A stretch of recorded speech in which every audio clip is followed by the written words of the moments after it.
The visitation of Our Lady to Saint Elizabeth is celebrated in this modified homily excerpt from the Venerable Bede of the early 8th century, used in the Divine Office of Readings for May 31st.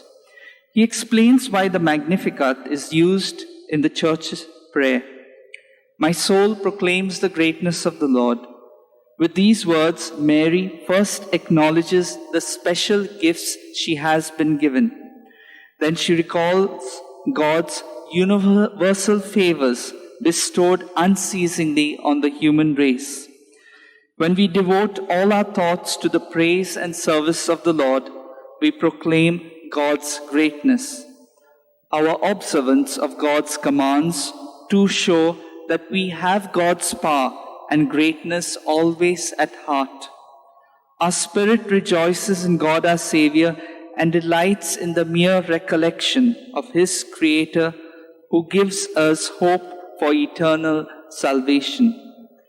Rejoicing in God my Savior. These words can apply to all of God's creations, but apply especially to the Mother of God. She alone was chosen for that honor, and she burned with spiritual love for the Son she so joyously received. Above all other saints, she alone could truly rejoice in Jesus, her Savior, for she knew that He was the source of eternal salvation, would be born in time in her body, in one person, both her own Son and her Lord. The Almighty has done great things for me. Mary attributes nothing to her own merits. She refers all her greatness to the gift of the One whose essence is power and whose nature is greatness. For He fills with greatness and strength the small and the weak who believe in Him. And she did well to add, Holy is His name, to warn those who heard, and indeed all who would receive His words, that they must believe and call upon His name.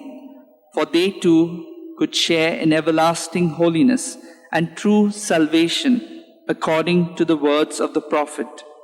Everyone who calls on the name of the Lord will be saved. Therefore, it is an excellent and fruitful custom of the Holy Church that we could sing Mary's hymn at the time of evening prayer. By meditating upon the Incarnation, our devotion is kindled, and by remembering the example of God's Mother, we are encouraged to lead a life of virtue. Such virtues are best achieved in the evening. We are weary after the day's work and worn out by our distractions. The time for rest is near, and our minds are ready for contemplation. That in our busy schedule we make time for God.